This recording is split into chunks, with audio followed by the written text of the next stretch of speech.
When you're ready to put ears on your creature, if it has ears, you've got some options, but I find that the best option is going to be to actually use your hands to start molding your ears. And just like your tail and wings or whatever, you want to keep it a little bit thicker at the bottom and then taper it as it goes up.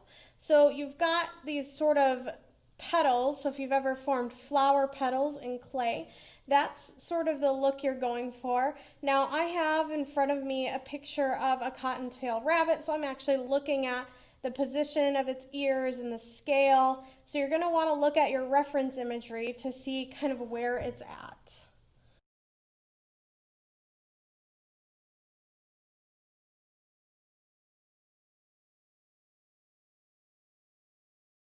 Once you have both of your ears, and remember they should be about the same size, weight, shape, so you're going to want to look at them and make sure that they sort of mirror each other. Then it's time to actually decide where they need to attach. So first I would look at your image and kind of see, so if I look at my rabbit ears, they go about here. So I'm going to make a little mark there. And then I'm looking at it from the front, and I'm going to mirror that mark on the other side, because all animals have symmetrical ears. All right, so I've got that there. Now I can look at right here, and if I put that right there, it's going to be a little bit too thick, and it's also not going to fit nicely. So what I'm going to do is I'm just going to shave out a little bit of the back here. And that's going to create a really nice space here for me to attach my first ear.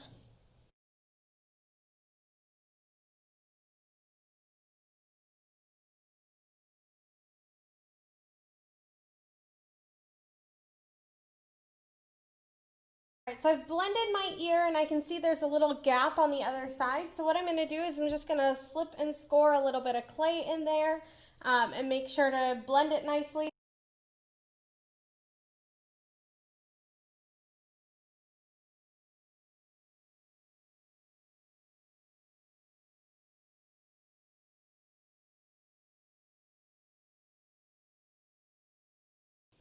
Once you've finished putting both ears on, you should make sure that there's a little bit of a support system around the back, but you're going to look at it from the front, and then you're going to start kind of editing your ears, and you're going to do just a little bit more pinching and whatnot on your rabbit here. And the goal is to get them so that the ears look roughly the same. Unless your ears have different positions from each other, they should look pretty symmetrical when you look at them from the front. Once you have the ears built, you're going to actually be storing them a little bit differently. And that goes for anything that you're storing that sticks off of your piece and is somewhat thin. You're just going to lightly wrap it in saran wrap, and what that does is it keeps your ears or whatever extremities are sticking pretty far off your piece, it keeps them from drying too quickly, because they'll dry a little bit faster than everything else.